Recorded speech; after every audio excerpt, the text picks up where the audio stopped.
বাঁদিকে দেখো একটা সাদা ড্রেসে স্কেচ পেনের কালি লাগা, আর ডান দিকে ঠিক ওই সেম ড্রেসটা রিমুভ করার পর। তো চলো দেখে নিই কী করে এই স্কেচ পেনের দাগটা সাদা ড্রেস থেকে রিমুভ করলাম। প্রথমে এক বালতি জল নিয়ে তাতে ওই কালিওয়ালা জায়গাটাতে একটু ভালো করে ঘষতে হবে। ঘষার পর টুথপেস্ট সবার বাড়িতেই থাকে, আমি এখানে কোলগেট টুথপেস্ট ইউজ করেছি। এটা কিন্তু কোনো ব্র্যান্ডেড প্রমোশন নয়, সবার বাড়িতেই এই টুথপেস্টটা থাকে আশা করি।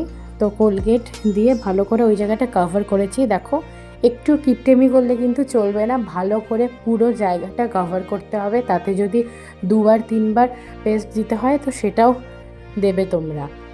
তো তারপরে টুথপেস্টটা দিয়ে ভালো করে হাত দিয়ে কভার করে 5 থেকে 10 মিনিট শুকোতে দিলাম জাস্ট।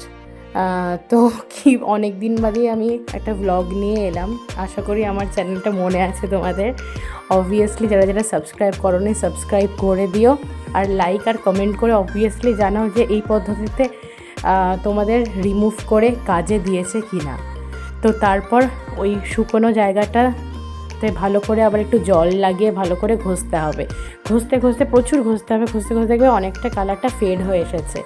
তারপরে বেকিং সোডা অনেকের বাড়িতেই থাকে, না থাকলে কিনে আনবে। বেকিং সোডা ভালো করে দিয়ে ওই জায়গাটা দেখো কভার করেছি। কভার করার পর এক টুকরো লেবু নিয়ে রসটা ওখানে দিয়ে দেবে, তাতেই একটা অ্যাসিড তৈরি হবে। দেখো অলরেডি মনে হয় দেখতে পাচ্ছ, আমি ক্লোজ করে দেখাচ্ছি, বুদবুদ তৈরি হচ্ছে। তো ওই বুদবুদটা তৈরি হওয়ার পর ওই লেবুর খোসাটাতেই ভালো করে রাব করতে হবে। এখানে আগে থেকে বলে রাখছি একটু হাতের পরিশ্রম হবে, কিন্তু আমরা মধ্যবিত্ত, একটা জামা কালি লাগার পর সেটা তো ফেলে দিতে পারি না, সেটাতে তো রিমুভ করতে হবে, তার জন্য একটু কসরত তো করতেই হবে। তো ভালো করে ঘষতে হবে এপিঠ ওপিঠ, যেহেতু সাদা পাতলা সুতির জামা, তো অবভিয়াসলি ভিতর দিকে পিছন দিকটাও সমানভাবে এফেক্টেড হয়েছে।